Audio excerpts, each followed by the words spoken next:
민원연의 미디어 탈곡기 854화를 시작하겠습니다. 네, 안녕하세요. 저는 언론 권력을 감시하는 시민단체 민주언론시민연합에서 공동대표로 일하고 있는 김원경입니다. 활동가 공시영입니다. 김나래입니다. 네, 자, 공시영활동가는 여러분들이 다 아실 거예요. 미세서도 많이 만나보셨고요. 그리고 우리 미디어 탈곡기도 같이 초창기에 많이 했습니다. 네, 그죠? 그랬죠. 그때는 얼굴이 안 나왔죠. 네. 그때는 미디어 탈곡기가 영상화되기 전이었죠. 그동안 많이 연습을 했으니 이제는 막 버퍼링이 없이 막 잘 되지 않을까? 근데 그동안 영상을 몇 번 찍긴 했는데 그거는 써놓은 거 읽은 거거든요, 사실. 오늘도 써놓은 거 읽으시면 되는데. 쓴 모니터 보고서 얘기를 해주면 되는데. 제가 되도록이면은, 차분하게 여기 있는 대로만 잘 물어보도록 하겠습니다. 세상에 제가 보고서를 봤거든요. 지금 들어오기 직전에 이제 봤는데요. 이게 13장짜리, 13장 맞아요? 네. 제목 때문에 그랬는데, 아무튼 거의 12장. 짜리 보고서를 내셨더라고요. 그래서, 이게 내용이 워낙 길고, 너무 사연이 깊은 이야기여가지고, 맞아요. 이거를 다 꼼꼼하게 얘기하려면 사실은 또 1시간 방송해야 할 것 같은데요. 그렇게는 못하니까 최대한 간단하게 핵심적인 내용부터 해보겠습니다. 오늘, 시영 씨가 가지고 온 주제는요, 한명숙 전 총리 요즘 굉장히 화제가 되고 있죠. 한 총리 관련된 그 당시의 언론 보도를 소급해서 모니터한 거예요. 당시의 언론 보도. 그때 보도가 어땠는지를 하나하나, 이제 복기해 보는 거죠. 저는 굉장히 흥미있을 것 같다라는 생각이 들었고요. 자, 이 이야기를 들어가기 전에 요즘 오히려 한명숙 총리 관련돼서 이제 한만호 씨의 어떤 증언을 번복하고 이후에 돌아가시고 뭐 이런 내용들이 보도가 되면서 우리 모두 정말 소름 막 이렇게 생각했잖아요. 그 이동재 기자가 하려고 했던 그 행동, 뭔가 이렇게 검찰과 결탁해서 뭐라고 막 이렇게 알아내려고 했던 그것이 바로 새로운 것이 아니었구나. 이때 이미 다 해본 것이었구나. 이런 생각이 드는 그런 뭐 이렇게 기시감이랄까 이런 게 들어서 굉장히 놀라웠는데요. 자, 그러면 10년 전으로 돌아가서 그때 시절에 언론 보도가 어땠는지 이거를 이제 선정한 이유를 좀. 사실 이거는 대표님께서 시켜서 한 것이고 혼자서 하느라 진짜 그냥 혼자서 한 2주 동안 쓴 건데 진짜요? 네, 아주 머리가 아팠습니다. 머리가 다 아팠어요? 네, 정확히는 뉴스타파의 한만호 비망록 보도는 저도 보고 문제가 많다고 느꼈는데요. 한만호 보도로 인해서 나오는 얘기도 그 신문 모니터 하다 보면은 맨날 언론들이 막 여당이 대법원 판결 뒤집는다, 법치주의 파괴다 이렇게 하니까 이야기가 되게 이상한 쪽으로 흘러간다 이렇게 생각하던 차에 대표님께서 민원연에 2010년대 지선 때 자료가 우리가 없다 이렇게 해가지고 모니터 해보라고 하신 거고요. 그래서 여기 보시면 딱 지선 때 모니터만 했습니다. 5년 동안 지속된 사건이잖아요. 2010년 터져가지고 2015년 대법원 판결이 난 사건인데 그거를 혼자서 모두 모니터 해볼 엄두는 안 났고요. 그래서 참고로 지선이라 하면 지방선거 얘기하시는 거죠? 2010년 지선을 얘기하는 겁니다. 근데 저는 이거 보면서 좀 느꼈던 게 제가 이 당시에 그 고등학생 수험생으로 공부를 하느라 시절이었군요. 그래가지고 저는 한명숙 전 총리 하면은 우리나라 최초 뭐 여성 총리 요 정도로 저는 기억을 하는데 이 사건이 자세하게 막 깊게 기억나진 않거든요. 그래서 이거를 정리한 공시영 활동가님이나 아니면 그 당시를 좀 또렷하게 기억하고 있는 대표님이 좀 이게 어떤 사건인지 좀 간략하게 설명해 주시면 더 좋을 것 같아요. 저 같은 사람들을 위해서. 일단은 한명숙 전 총리는 사실 그때 당시에 굉장히 인기가 좋았던 여성 총리였고 굉장히 인품이 좋다라고 이미 이렇게 되어 있었던 분이었고요. 여성계에서도 정말 지지가 굉장히 컸던 분이었거든요. 그런데 이제 갑자기 뇌물수수 사건이 터졌죠. 그러니까 이제 사람들은 일단은 뭔가 의혹이 이제 터지면 의심을 하게 되잖아요. 그런데 이게 또 2번이나 사건이 있었어요. 1차 사건, 2차 사건이 있거든요. 제가 먼저 1차 사건을 얘기를 해드리면요. 그다음 2차 사건은 또 시영 씨가 설명해 주세요. 1차 사건은 대한통운 비자금 사건으로 수사받던 곽영욱 씨라는 분이 있었어요. 이 사람이 한정 총리에게 5억 원을 줬다. 라고 진술을 했다라고 해서 이제 불거진 사건인데요. 한 전 총리에게 2주 후인 12월 17일에 그 당시 체포영장이 발부가 되어서요. 사상 첫 총리 체포 사건으로 언론에서 대서특필되었습니다. 네. 그런데 2010년 3월 11일에 곽영욱 씨가 검찰 조사에서 생명의 위협을 느꼈다. 그러니까 한마디로 협박을 받았다라는 식으로 진술을 뒤집었고요. 그래서 결과적으로 3심까지 모두 다 한 전 총리가 무죄임이 입증되는 이런 선고가 나왔습니다. 자, 그런데 이 와중에 또 2차 뇌물 사건이 터졌거든요. 2차 뇌물 사건은 이제부터 시영 씨가 얘기해 주세요. 네, 이게 2차 뇌물 사건이 시작부터 좀 이상했던 사건이었는데요. 네. 이게 한명숙 곽영욱 사건이 1, 2, 3심 모두 무죄가 나왔다고 했잖아요. 네네. 근데 한만호 사건은 그 1심 무죄가 나오기 바로 전날 터졌습니다. 그러니까 이게 처음부터 검찰이 그 진술 번복 이후에 1심 무죄가 확실해지니까 이걸 또 사건을 하나 더 만든 것 같은 그런 느낌이 들죠. 더 만든 것 같은 느낌이 들어가지고 처음부터 논란이 많았고요. 네. 거기다가 한만호 씨도 그해 12월 20일에 진술을 뒤집었습니다. 9억 원을 준 사실이 없다. 이렇게 진술을 뒤집었는데요. 그래서 1심이 무죄가 나와요. 네. 1심이 무죄가 나왔는데 그 2심에서 한 공판을 4번 정도 하고 그 또 선고가 뒤집힙니다. 2심에서 유죄가 나왔고요. 네. 그게 그대로 대법원에서 확정되면서 그 한명숙 전 총리에게 징역 2년이 실형이 선고됐고 추징금도 8억인가 거의 선고됐죠.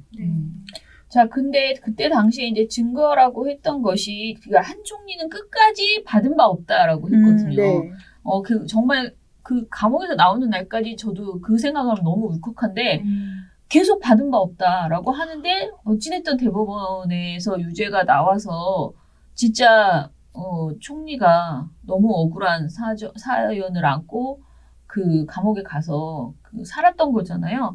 근데 그 근거라는 것이 한 전 총리 비서 김 씨가 한만호 씨에게 2억 원을 돌려줬다라는 것과 한 전 총리 동생이 한만호 씨가 발행한 수표를 전세금으로 사용했다라는 이 두 가지의 증거 때문에 유죄가 확정이 된 것이거든요. 근데 한 전 총리와 한만호 씨는 3억 원은 비자금과 상관없이 비서 김 씨가 한만호 씨에게 빌린 것일 뿐이다. 그리고 2억 원은 검찰 수사가 시작되기 전에 갚은 것이고, 그리고 한 전 총리의 동생은 김 씨로부터 1억 원을 전세금으로 빌렸다가 돌려준 것이다 라고 주장을 했어요. 근데 이런 것들이 다 받아들여지지 않고 그냥 비자금을 뇌물을 줬다라는 것으로 그렇게 일방적으로 이제 된 거죠. 그러니까 이 3억이 이제 대법원 그 항소심에서 물증으로 채택이 된 건데요. 그렇죠. 네. 근데 9억이었잖아. 원래 9억이었는데 3억만 또 물증이 지금 된 거죠. 근데 대법원의 논리를 따라가 보면은 3억에서 증거가 입증됐으면 나머지 6억도 받았다고 해야 된다라고 판결을 했어요. 실제로 대법원이. 그래서 대법원의 소수 의견은 네. 그때 판결이 한 9대5 이렇게 갈렸죠. 네네. 근데 소수 의견에서는 이게 6억은 증거가 없으니까 네. 인정을 하면 안 된다. 이렇게 해서 대법원 판결 자체도 좀 논란이 있었고요. 항소심도 그 공판을 4번밖에 안 하고 또 항소심 과정에서 그 곽영욱 씨가 진술을 안 받았어요. 곽영욱 씨의 진술을. 네네. 그래서 이 항소심도 약간 논란이 있습니다. 공판 보통 몇 번 정도 하는데요? 저 잘 몰라서. 그거는 뭐 다르지. 심증이 법관 입장에서 우리나라는 자유심증주의를 채택하고 있는데 네. 자유심증주의가 뭐냐면은 그 어떤 증거를 채택할지는 그 법관의 자유심증에 위한다는 거예요. 그러니까 그 법관이 심증이 확실해질 때까지 하는 겁니다. 거의 뭐 법관인데요, 지금. 너무 잘 알아. 네. 자, 그런데 이제 보도량을 막 이렇게 그래프로, 이 그래프 그린 거 특별히 크게 보이는 게 있던데, 아까 하나 줘보세요. 짠! 이게 보도량 그래프예요. 이게 바로 시영 씨가 잘하는 이 행동입니다. 이렇게 복잡한 그래프를 이렇게 그려놓고. 근데 딱 읽으라고. 눈에 띄는 부분이 갑자기 확 이렇게 올라가는 그쵸. 부분들이 좀 있어요. 그래서 제가 이거를 오히려 이 보고서에서는 굉장히 간단하게 이야기를 했어요. 이제 이렇게 표로 보여주고 그래프로 보여준 다음에. 근데 이게 이제 지방선거 당시에 이 관련된 내용들이 어떻게 활용됐는지를 좀 보여주거든요. 근데 이게 첫 보도는 12월 4일부터 체크했네요. 네, 12월 4일에 그러니까 조선일보에 첫 보도가 2009년인 거죠. 네. 2009년 12월 4일부터 체크를 해서요. 그 선거가 막 있던 그 4월 즈음에 그러니까 6월 2일까지 보도를 이렇게 쭉 봤어요. 그런데 1차 뇌물 사건이 터졌을 때 그때 당시에 좀 보도가 이렇게 되기 시작하다가 한명숙 체포영장과 검찰 출두했을 때가 12월 18일인데 그때 보도량이 굉장히 많이 쭉 올라가네요. 네. 그리고 전체적으로 보면 보도량이 가장 많았던 언론은 계속 이게 비슷하게 보도량이 많은데 이 파란색이 누구예요? 도대체? 경향신문입니다. 경향신문이에요? 그랬군요. 그리고 쭉 보도가 되다가 아까 말한 최고로 피크를 올렸던 게 4월 2일입니다. 맞죠? 요때가 4월 9일이죠. 4월 9일 한명숙 2차 뇌물 사건이 있었던 시기네요. 네, 이때가 2차 뇌물 사건으로는 정작 보도가 많이 없었고요. 네. 그 곽영우 사건 1심 무죄에 대한 보도량입니다. 네, 네. 사실상. 네. 자, 그런데 이제 시영 씨가 여기 보고서에 뭐라고 썼냐면은요. 이 보도를 살펴보니까 언론이 당시에 검찰의 무리한 수사와 피의 사실 흘리기를 그 한나라당 그러니까 당시 여권의 악재로 평가하고 있는 것으로 보인다라고 했어요. 네. 이렇게 썼어요. 그 이유가 뭐예요? 어떤 점 때문에 이 보도량만으로 그렇게 보인다는 거예요? 네, 이게 그 보도량만 보고 한 건 아니고요. 네, 그 네. 당시에 선거 판세 보도들을 보면요. 네. 그 예를 들면 중앙일보의 4월 5일자 기사인데요. 이게 1심 무죄 판결이 나오기 그 주에 있었던 기사죠. 여기 보면은 천안함 사건에 묻혀 4대강 사업, 봉은사 외압 논란, 한명숙 전 총리 재판 등 각종 선거철 이슈가 실종된 것도 민주당으로선 아쉬운 대목 이렇게 나옵니다. 네. 그러니까 이미 한명숙 전 총리 재판은 민주당 선거에 유리한 이슈로 인식이 되고 있었다는 것이고요. 그 4월 26일자 조선일보의 기사도 있는데요. 네. 이게 선거 여론조사 관련 기사예요. 근데 한명숙 전 총리랑 오세훈 당시 그 시장이 경쟁을 했죠. 전 시장. 당시 후보, 네. 네. 경쟁을 했는데 이제 여기서 봐도 한명숙 전 총리 1심 무죄 판결과 4대강 사업 등 여권의 부담스러운 악재 네. 이렇게 평가를 하고 있습니다. 그러니까 이런 선거 판세들을 보고 이제 제가 평가를 한 것이고요. 그러니까 그 당시에 어찌됐든 한명숙 뇌물 사건은 이거는 정말 검찰이 무리한 수사를 하고 있는 네. 것으로 보인다라는 당시에 시민들의 반응이 있었고 특히 검찰의 그 피의 사실 흘리기가 이게 너무 이제 눈에 빤히 꼼수로 이제 보이니까 이것에 대해서 오히려 한명숙 총리가 이렇게 논란의 대상에 대해서 악재가 되는 게 아니고 오히려 민주당의 호재일 수도 있다. 그러니까 오히려 한나라당의 악재, 그때 당시에 여권의 악재로 보일 수도 있다라고 본 것 같아요. 게다가 4월 8일에 검찰이 동아일보를 통해서 한만호 사건을 언론에 또다시 흘렸는데 네. 다음 날 곽영우 사건의 1심 무죄 판결이 나니까 조중동조차도 겉으로는 검찰을 수사를 비판하는 왜냐면은 지금까지 1차 사건에서 무죄가 나버린 거잖아요. 네. 그러니까 비판하는 사설을 내기도 했다는 거예요. 그래서 이후에 조중동의 관련 기사량이 확 줄어들기도 했었다. 또 비판해주면서 기사량은 줄어드는 그쵸. 그런 행태를 보이는 그렇죠. 거네요. 네. 보통 언론들은 이제 불리한 이슈는 최대한 적게 보도하려고 그러고 유리한 이슈를 많이 보도하려고 하니까. 자, 그래서 뭐 그랬다라고 하는데요. 자, 그러면은 보고서를 이제부터 하나하나 짚어볼 텐데요. 지금 제가 말씀드린 거는 양적 분석을 네. 한꺼번에 간단하게 말씀드린 거고요. 시영 씨가 마치 영화 찍듯이 컷을 나눠서 문제적 장면을 5가지를 뽑았더라고요. 시점을 잡아서 이렇게 정리를 해줬어요. 근데 이게 문제적 장면이라기보다는 제가 보기에는 우리가 꼭 알아야 될 포인트라고 할까요? 포인트를 잘 짚어줬다라는 생각이 들었어요. 먼저 한번 하나하나 볼게요. 그 사실 여부를 확인할 수가 없는 이 첫 번째 문제제기 보도 기간이 있었잖아요. 이때 일간지가 굉장히 열심히 썼을 것이다라고 생각이 들었거든요. 저는 이제 다시 돌이켜봤을 때 그때 어떤 보도가 나왔지? 보도량이 어땠지? 기억이 나지 않아서 제가 이제 시영 씨한테 이런 네. 모니터를 해줬으면 좋겠다라는 생각을 했던 거였는데 그런데 굉장히 이거 가지고 잘 팔아먹었겠지 이렇게 생각을 네. 했거든요. 실제로 어땠나요? 특징이 뭐가 있나요? 근데 요즘 여러 언론들이 하는 양을 보면은 네. 그때도 불나게 썼을 것 같잖아요. 그러니까. 근데 의외로 그렇지 않습니다. 나를 실망시키네.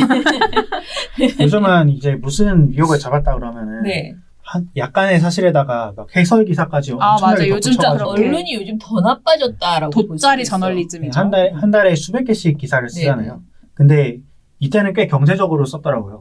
경제적, 네. 양심적.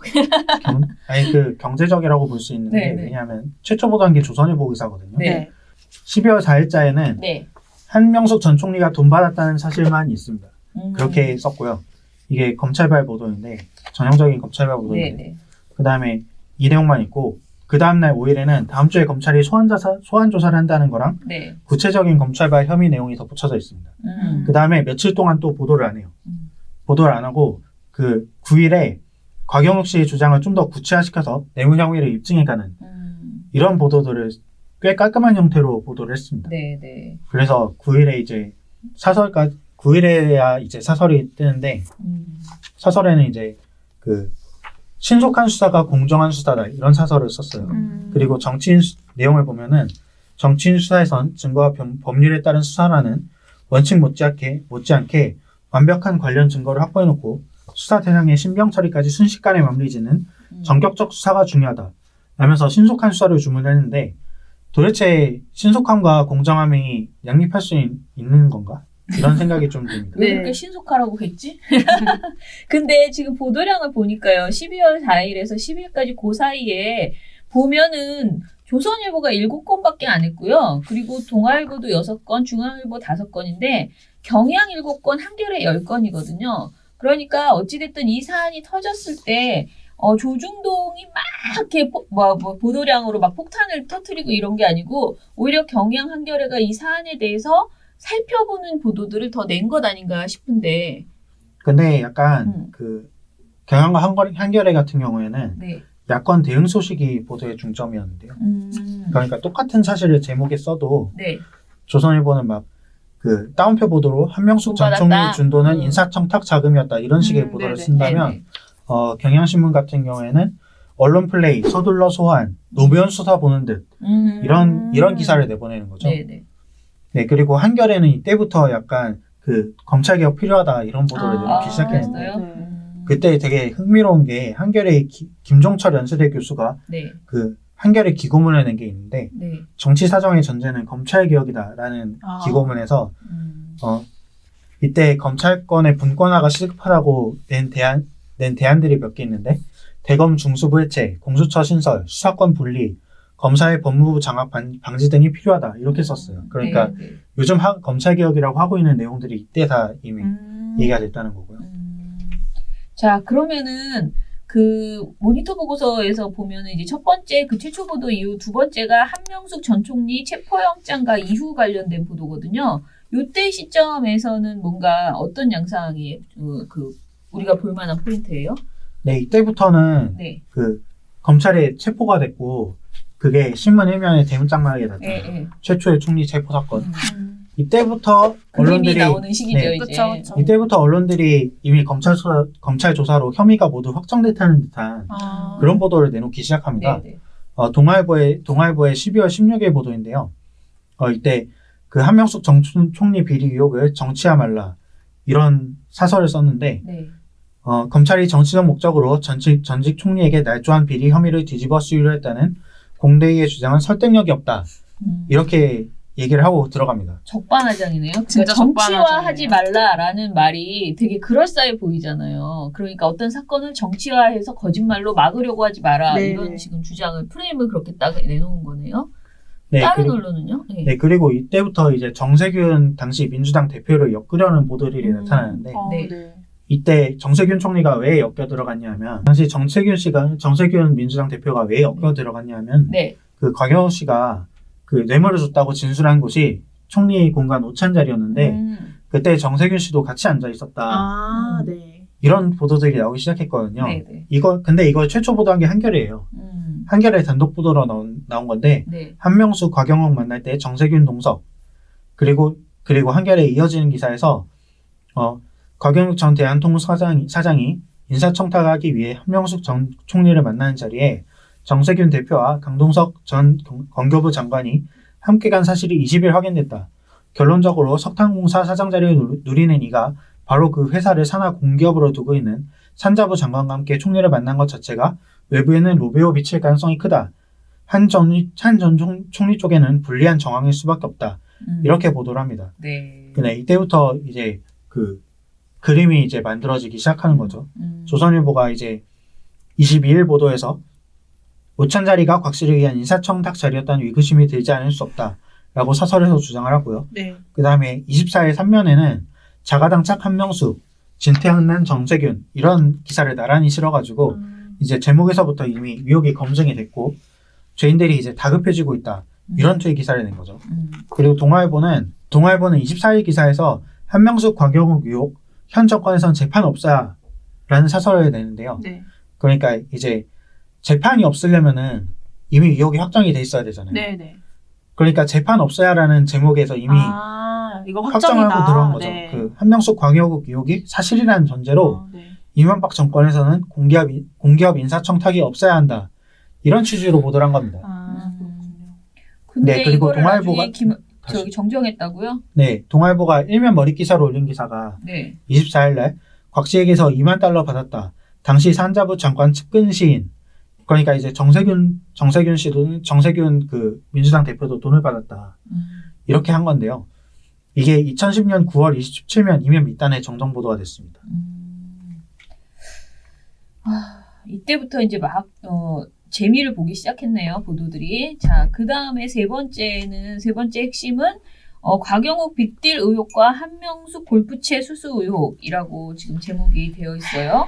자, 곽영욱 빅딜 그리고 한명숙 골프채 수수 이건 또 어떤 의혹인지 얘기를 해주세요. 이때부터 검찰이 수사가 끝난 거죠. 기소가 됐다는 거는. 네. 그래서 새로운 사실이 나올 게 없으니까 이제 언론의 기사량도 보도량이 줄었던 거죠. 줄었죠. 네. 그래서 1월부터 공판이 시작된 3월 초까지 2달간 전체 895건의 기사를 제가 봤는데 네. 69건의 기사, 그러니까 7.7%의 기사가 이제 2달 동안 나온 거죠. 자, 이때 언론이 내놓은 그 사건이 두 개였는데 1월 14일에 검찰이 곽영욱 씨의 미공개 정보 주식 거래 혐의를 석연찮은 이유로 무혐의 처분한 사실이 알려졌거든요. 검찰이 진술을 받아내는 대가로 이 사람의 형량을 깎아주기 위해서 플리바게닝을 한 것이 네. 아니냐라는 의문이 나올 만한 사건이었는데요. 이 내용은 한결의 경향에서만 보도했고요. 조중동에서는 보도하지 않았다라고 하네요. 그 다음에 골프채 수수 의혹도 있는데요. 이것도 좀 설명해 주세요. 1월 27일 날 네. 소위 골프채 수수 의혹이 언론에 보도가 됐는데요. 내용이 뭐냐면 곽영욱 씨가 1,000만 원대 골프채를 한명숙 전 총리에게 사줬다고 진술했다는 내용입니다. 근데 한명숙 전 총리는 골프를 안 친다고 알려져 있었죠. 네. 근데 골프채를 사줬다는 네. 수수했다는 의혹이 되는 거예요. 네, 그래가지고 당시 이것도 망신주기라고 되게 반발을 많이 했는데요. 네. 이 검찰 측이 주장이 검찰 측이 이거를 흘렸다는 사실을 숨기지 않았어요. 그러니까 네. 검찰 측이 이거를 해명하면서 한 전 총리와 곽 전 사장의 관계를 보여줄 정황 증거라면서 공개했다고 밝혔거든요. 네, 네. 그래서 이게 이 골프채 수수가 왜 중요하냐면 이게 광역 씨가 진술을 번복한 이후에 검찰이 불리해졌잖아요. 네. 네. 그때도 골프채를 막 띄우는 그런 식의 보도가 나왔고요. 그리고 무죄가 나온 다음에도 이 골프채를 문제 삼는 보도들이 계속 나옵니다. 약간 구질구질하게 느껴지게 네, 그래서 하네요. 일부 언론들이 곽영욱 사건 1심 무죄 이후에도 뇌물수수가 입증되지 않아도 골프는 문제 이런 식의 골프채는 아, 받았다. 네. 이거는 또 계속- 이걸 또 받아서 이제 해주는 언론들이 있었군요. 네, 그리고 이게 또 나중에 판결문을 보면은 골프채는 우리가 판단할 이유도 없다라는 식으로 판결이 났어요. 네. 그래서 약간 사실관계는 중요하지 않. 이거는 그러니까 그러니까. 약간 검찰과 언론의 합작으로 그 한명수 총리에게 대한 어떤 낙인 찍기, 망신 주기의 대표적인 사례라고 볼 수 있겠네요. 네, 그죠? 그렇죠. 네. 자, 그러면은 네 번째로요. 곽영욱 씨의 진술 번복에 대해서 진술이 되게 중요하잖아요. 네. 그럼 이걸 어떻게 보도했는지 네. 한번 볼까요? 네, 진술 번복을 11일 날 했는데요. 네. 다음 날인 12일과 모레인 13일자 보도들에서 이게 나오게 되겠죠. 네, 네. 그래서 이때 보도들을 살펴보면은 조중동은 검찰의 골프채 수수를 위주로 보도를 했고요. 네. 경향과 한겨레 한국은 이제 곽영욱 씨의 진술이 공소장과 달라졌다는 내용을 중심으로 보도를 했습니다. 그러니까 같은 공판을 두고 전혀 다른 사건처럼 보도를 한 거죠. 네. 이때 그 주요 기사의 제목과 지면 배치를 보면요. 네. 경향신문은 곽영욱 돈 보통 의자에 놓고 나왔다. 이거를 일면 머릿 기사로 배치를 했고요. 네. 그리고 한겨레는 공소장과 달리 곽영욱 앉았던 의자에 놓고 왔다. 이걸 신면에 배치했고 네. 한국일보는 곽영욱 진술 번복 논란 이거를 일면에 배치했습니다. 네. 반면에 동아일보는 총리 공간 오찬 끝난 뒤 의자에 돈봉투 두고 와 골프숍서 한 전 총리를 사모님이라 불러 호통 이걸 따옴표 기사로 냈고요. 이게 14면에 배치가 되어 있습니다. 그다음에 조선일보는 2002년 골프용품점 함께 동행 998만 원짜리 일제 골프채 사줘 이걸 5면에 배치했고요. 중앙일보는 총리 공간 의자에 5만 달러 놓고 나와 이걸 8면에 배치했습니다. 이게 다 같은 날 나온 기사입니다. 그러니까 경향하고 한겨레하고 한국일보는 곽영욱이 진술을 번복했다라는 것에 초점을 맞춰서 보도를 했고, 그리고 동아일보 조중동은 어찌됐던 간에 이 돈을 놓고 왔다라는 건데, 사실 어느 보도도 부인할 수 없는 것은 돈을 받았다가 아니고 돈을 의자가 받았다. 이게 지금 다 인정하는 바잖아요. 의자에 네. 놓고 나왔다. 다 그런 상황으로 지금 보도가 돼 있어요. 그런데 어찌됐던 간에 동아일보의 제목은 너무 웃기네요. 왜냐하면 따옴표를 쳐서 총리 공간 오찬 끝난 뒤 의자에 돈봉투 두고 와. 골프숍서 한 전 총리를 사모님이라 불러 호통. 이렇게 긴 제목으로 네. 아주 그냥 스토리를 이게 세 개가 다 동아조선 중앙이 다 따옴표를 쳐서 곽영욱 씨의 말을 그냥 그대로 가져다가 따옴표 친 거잖아요. 네, 경향신문도 따옴표 보도였죠. 경향신문도 따옴표를 쳤는데 네. 돈봉투 의자에 놓고 나왔다를 따옴표 쳤죠. 그렇죠. 어찌됐든 의자가 받았다라는 걸 좀 자랑하고 싶은, 그러니까 이게 이제 핵심이 그렇다고 안 이거를 말하기 어려우니까 네. 의자에 놓고 나왔다라는 것으로. 네, 이게 왜 한 중요하냐면은 처음에는 곽영욱 씨가 한명숙 총리에게 직접 돈을 건넸다 이렇게 네. 진술을 했습니다. 네. 그래서 검찰 공소 사실에도 그렇게 나와 있거든요. 네. 뇌물이 혐의가 입증되려면은 그렇죠. 그게 전후 관계가 완벽해야 되거든요. 네. 그러니까. 그것도 그렇고 직접 받은 거랑 그냥 의자에 돈을 놓고 나온 거랑 아예 달라지잖아요. 네, 그죠. 이들이 좋아한다고 할 수 있는 그림이 달라져 버리는 얘기라 되게 중요한 이야기인 것 같긴 해요. 자, 그 보도 내용, 우리가 지금 배치하고 이제 제목 위주로만 얘기를 했는데, 보도 내용에서 뭐 좀 더 추가로 말해줄 내용이 있나요? 이 다음 장이 없어졌어요, 지금. 왜 없어졌어? 제가 있는데 제 거 드릴게요. 아니요, 찾았어요, 이제. 네. 밑에 있습니다. 잠시만요. 박수 한번 칠게요. 자, 추가로 얘기해줄, 하고 싶은 이야기 있는지. 네, 이제 3월 13일 보도를 가면은, 네. 경향신문과 한겨레가 서서로 검찰을 강하게 비판하기 시작합니다. 비판할 만해요. 네. 경향신문은 이제 뇌물수수로 잠시만요. 경향신문은 13일 사설에서 네. 수사 단계에서부터 정치적 표적 수사 의혹이 제기됐지만 돈을 줬다는 당사자의 입에서 그 개연성을 뒷받침하는 증언이 나온 이상 예사 문제가 아니다라고 주장했습니다. 그러니까 네네. 이제 곽영욱 씨가 이때 막 나는 살기 위해서 진술했다. 네. 이렇게 막 강압수사로 의심될 만한 정황들을 진술했거든요. 네. 공판에서. 네. 네, 그래서 이걸 두고 이제 예사 문제가 아니다라고 그렇죠. 사설에서 예산 문제 지적한 아니죠. 거고요. 살고 네. 싶어서 진술했다라고 하니. 한겨레는 이런 진술만으로 전직 총리를 기소했나 라는 사설에서 곽영욱 씨의 진술 내용으로 뒤집힌 검찰 주장을 두고 허무 개그 수준이라고 맞아. 평했고요. 네, 근데 동아일보가 되게 웃긴 게 아직도 골프채를 물고 늘어져요. 13일 보도. 이거 진짜 어찌됐든 그러니까 이 상황이 지금 굉장히 불리하지만 골프채는 아직 살아있다. 골프채는 살아있다. 이런 생각을 가지고 골프채를 키우자 차라리 그런 이렇게 것 생각한 같아요. 거 아닐까? 네, 그때 아마 골프에 대해서 여론이 한참 안 좋았던 것 같아요. 그러니까 아. 1,000만 원짜리 골프채라는 것도 사실 굉장히 좀 이게 거슬리고. 그 한명숙 전 총리가 골프를 왜 안 치는지도 그때 약간 나왔는데 네. 왜 안 치셨대요? 그러니까 안 치는 사람 많지. 아 진짜요? 치는 사람보다 안 아니. 치는 사람이 더 많은 거 아니에요? 그 예전에 골프장에서 계속 로비하고 이런 게 문제가 네, 되니까 그래서 골프 일부러 골프 자제령이 떨어졌거든요. 그때 골프 안 치겠다고 선언한 겁니다. 아. 그래서 그때 이 사건으로부터 2년 전쯤이었던 걸로 기억하는데 하여튼 그랬고요. 이 동아일보는 제가 좀 읽어드릴게요. 한명숙 전 총리 3차 공판, 곽영욱 진술 신빙성 싸고 공방이라는 보도에서 곽영욱 씨 진술 번복에 대해서 다소 흔들리는 진술이다라고 표현했고요. 그리고 한 씨 동행 998만 원어치 사가, 골프채는 사양하고 모자만 받았다라는 보도에서요. 법정 출두 예정이었던 골프 매장 간부를 인터뷰를 했어요. 근데 이 인터뷰에서조차 골프 매장 간부는 중요 사실에 대해서 정확히 기억하기 힘들다. 기억이 안 나지만 통상 이런 식으로 답변을 했는데요. 그럴만도 하죠. 이게 언제 쪽에 그러니까 만약에 사갔다고 하더라도 오래됐는데 그걸 어떻게 한 명 한 명 다 기억하겠어요. 근데 동아일보가 매장 간부가 골프채를 판 경위를 자세히 설명했다. 라고 썼어요. 이게 어떻게 저걸 기억이 잘 안 난다고 두 번이나 얘기했는데 자세히 설명했다라고 쓸 수가 있죠. 네, 그리고 곽영우 씨의 진술 번복에 대해서 다소 흔들리는 진술이라고 한 것도 되게 웃긴 거죠. 그러니까 이게 다소 흔들리는 진술이 아닌데.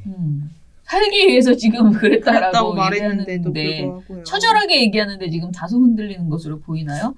자, 아무튼간에 곽영우 씨의 진술 번복은 한 전 총리의 1차 뇌물 사건에서 끝까지 무죄 판결이 되는 결정적인 근거로 작용했습니다. 근데 이때 당시에 이런 이야기를 언론이 제대로 보도하지 않고 정말 아주 전형적으로 이렇게 갈라서 자신들의 정치적 정파적 입장에 따라서 보도를 한 것 아니냐 이런 생각이 드네요. 네, 그러니까 요즘 막 언론들이 공판 보도를 잘해야 피해자의 방어권이 보장되는 거 아니냐 이런 식의 지적이 많이 나오잖아요. 근데 이런 걸 보면은 이게 공판 보도 지금 이게 공판 보도거든요. 네. 공판 보도를 이렇게 사실관계를 취사 선택해서 보도하면은 뭐 검찰발 보도나 공판 보도나 똑같이 되는 거 아닌가?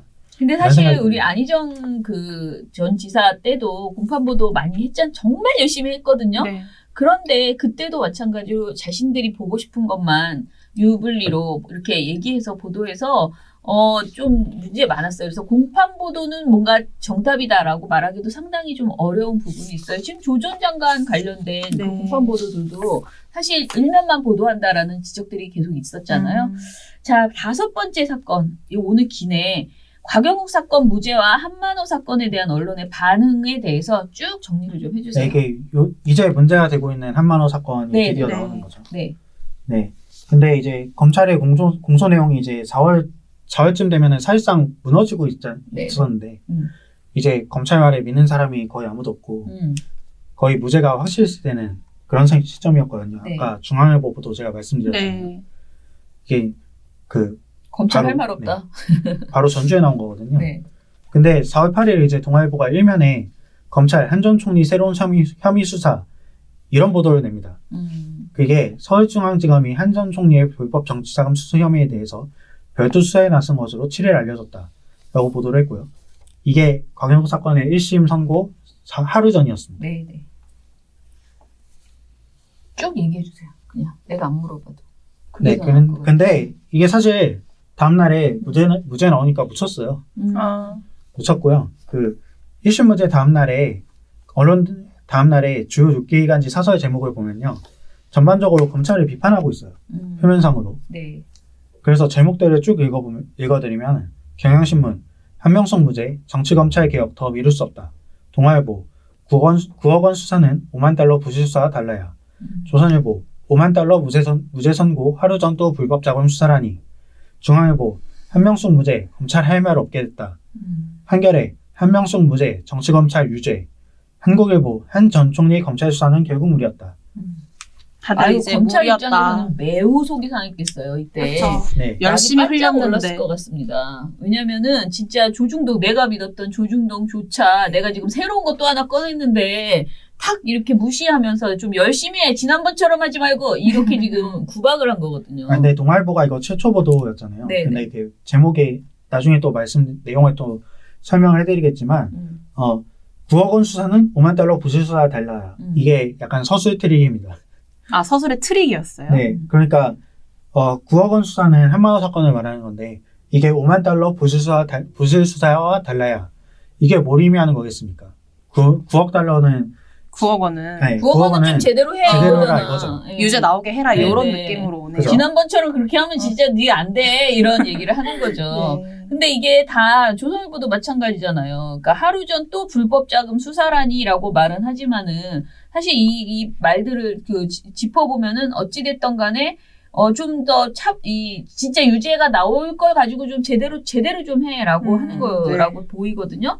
조선일보는 어땠나? 이 조선일보 사설은 되게 웃긴데, 네.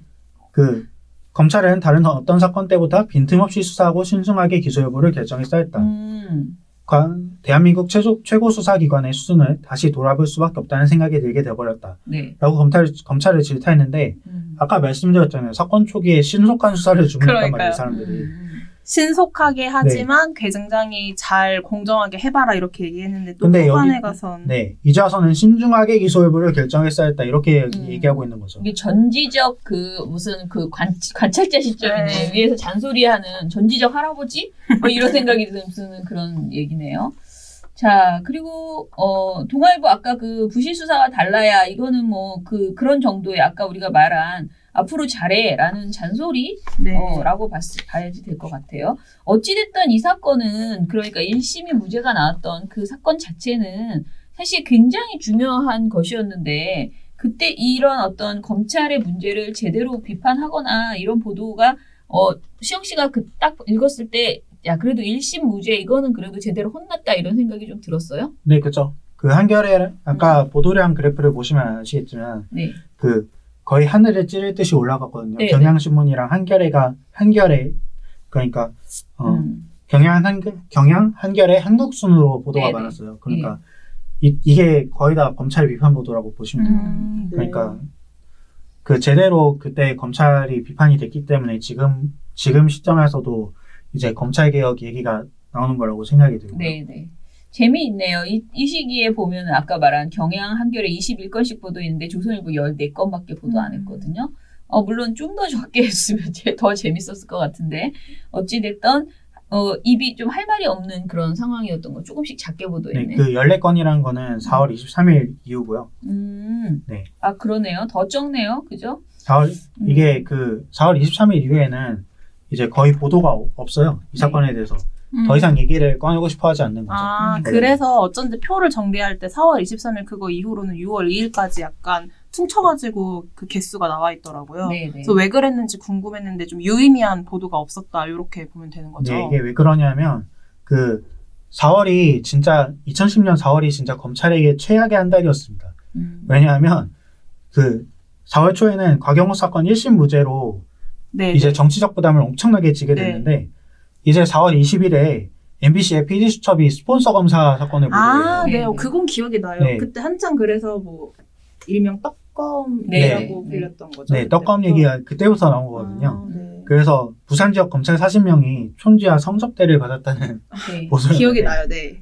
네, 그래서 검찰의 도덕성이 이제 땅에 떨어진 거죠. 네. 그래서 이틀 만에 4월 22일에 김종규 검찰총장이 한 전 총리에 대한 수사를 지방선거가 끝날 때까지 유보하겠다라고 볼 수 있는 발언을 해요.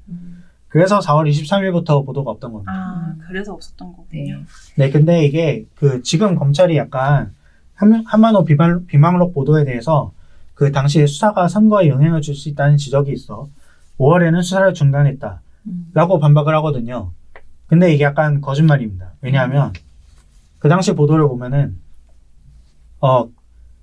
검찰 한명숙 수사 재개 의혹 이게 5월 14일 날 나온 보도거든요. 네네.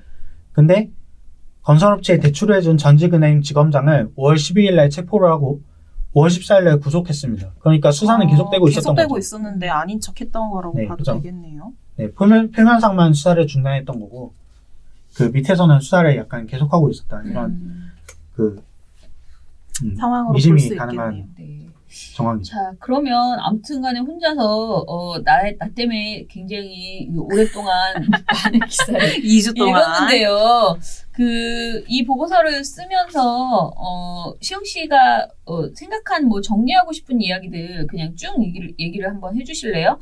이 보고서에 보면은 한명숙의 유무죄 여부로 검언유착이 없어지지 않는다. 라는 이 글 중에서 검찰과 함께 침몰했던 언론들이라는 말도 있는데요.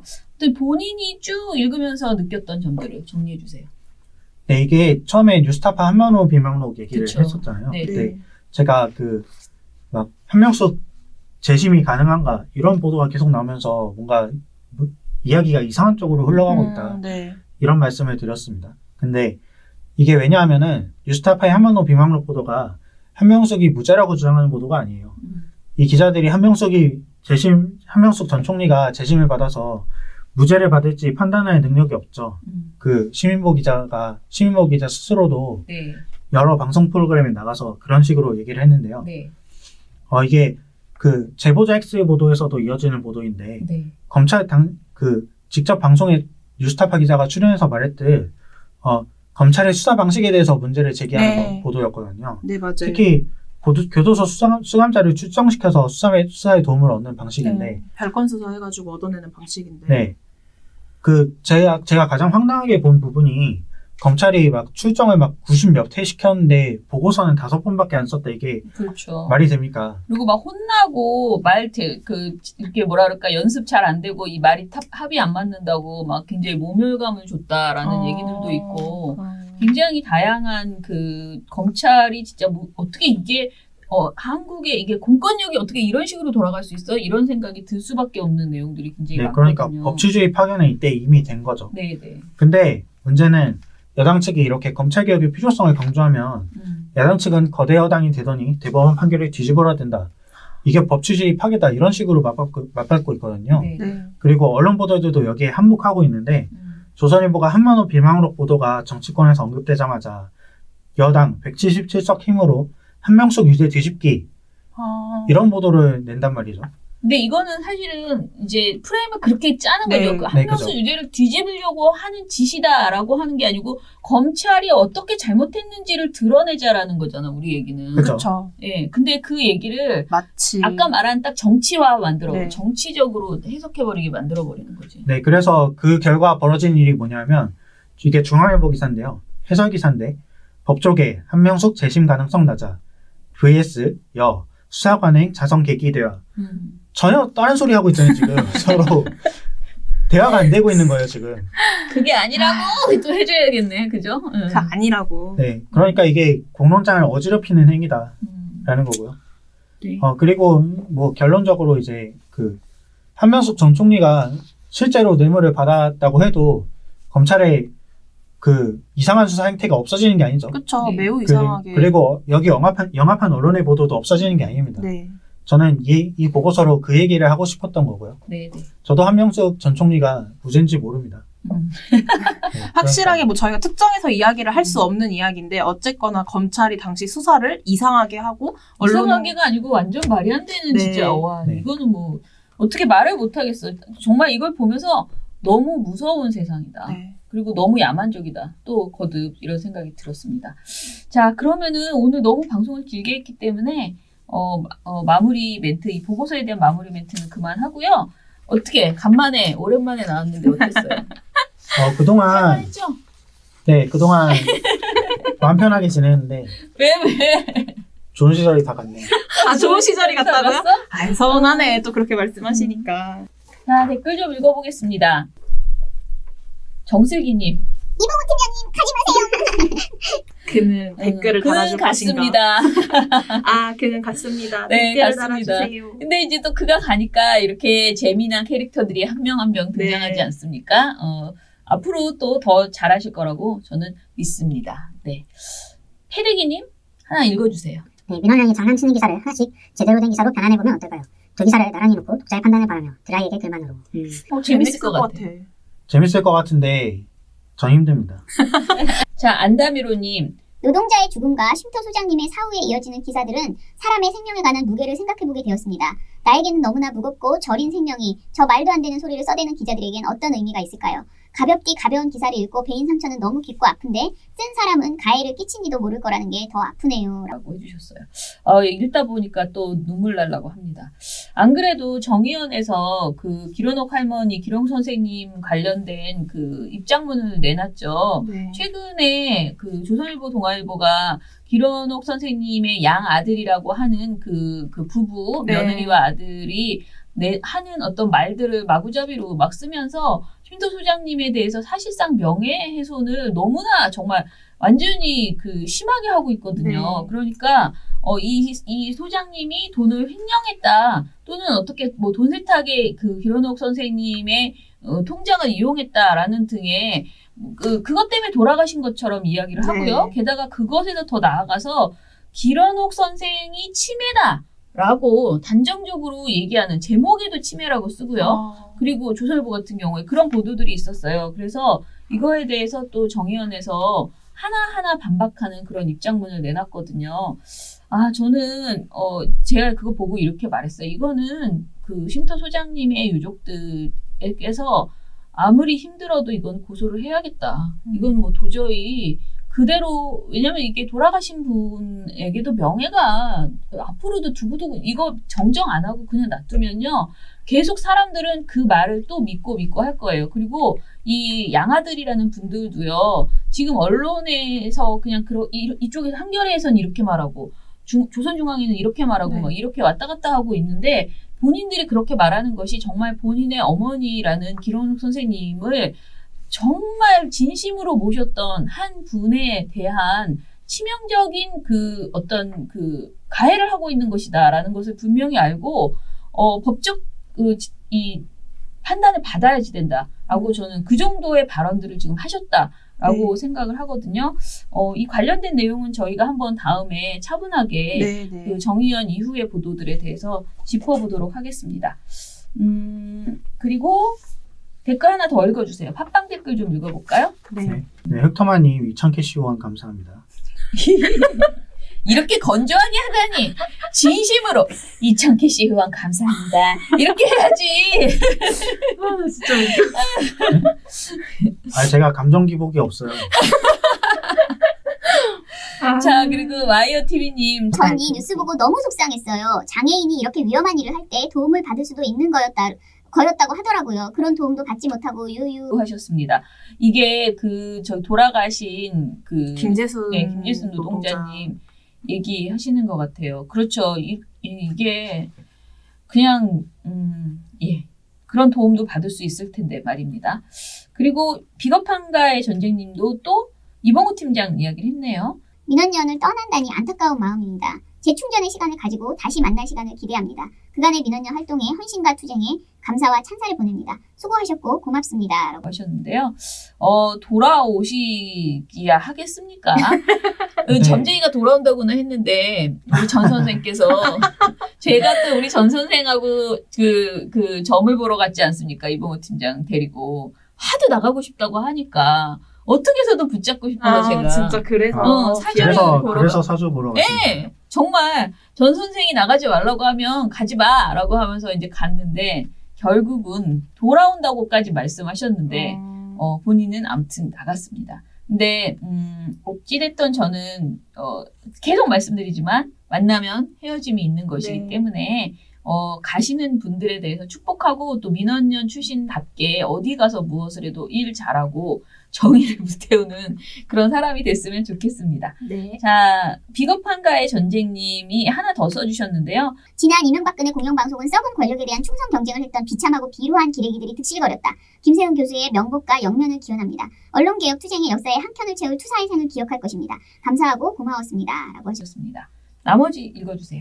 네, 과기원이 이해가 됩니다. 조작 전과가 있으니 모두 그렇게 보이는 거죠. 눈이 환자인 거죠. 병원으로 가야 곽상도 의원에 대해서 이렇게 발언을 솔직히 저는 곽상도 의원은 예전에 강기석 유서 대피 사건 그것만으로도 이제 세상에 나와서는 안 되는 사람이라고 생각하는데 정말 국민 앞에 완전히 어떻게 돼야 돼? 정말 삭제돼. 진짜 존재감이 정말 양심이 있으면 수도원이라도 들어가셔야 될 분인데. 네. 자, 미령곰탱님도 또 마찬가지로 얘기하셨어요. BW 팀장님 떠나는군요. 친형 같은 BW 팀장님이 그만둔다고 하니 슬프네요. 그럼 이제 대표님과의 통과제리 구도는 못 보는군요. 라고 하셨어요.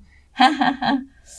나중에 제가 보여드리겠습니다. 네. 자, 그리고 노란색 메모지님, 청주방송은 답답합니다 하셨어요.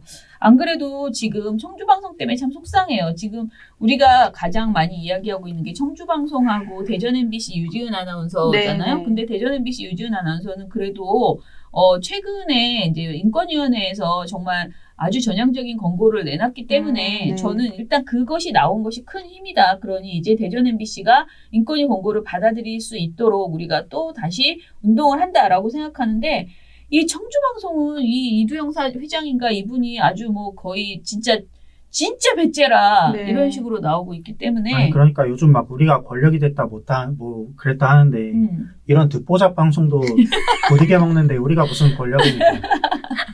진짜 어이가 없어요. 자, 그렇습니다. 자, 오늘 방송 이것으로 마무리하고요. 또 이제 누가 나올지 기대가 되시죠? 네. 이제 돌아가면서 우리 다른 활동가들이 활동가분들. 다양하게 나올 겁니다. 오늘 방송 이것으로 마무리할게요. 민원연의 미디어 탈곡기는 내일도 열심히 털어드리겠습니다. 탈탈탈 탈탈탈. 안녕.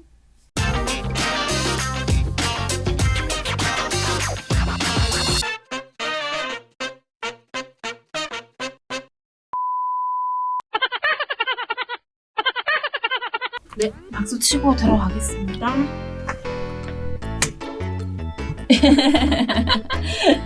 더 세게 쳐야 돼요. 내가 아니, 할게요. 괜찮아요. 공시영 활동가입니다. 김나래입니다.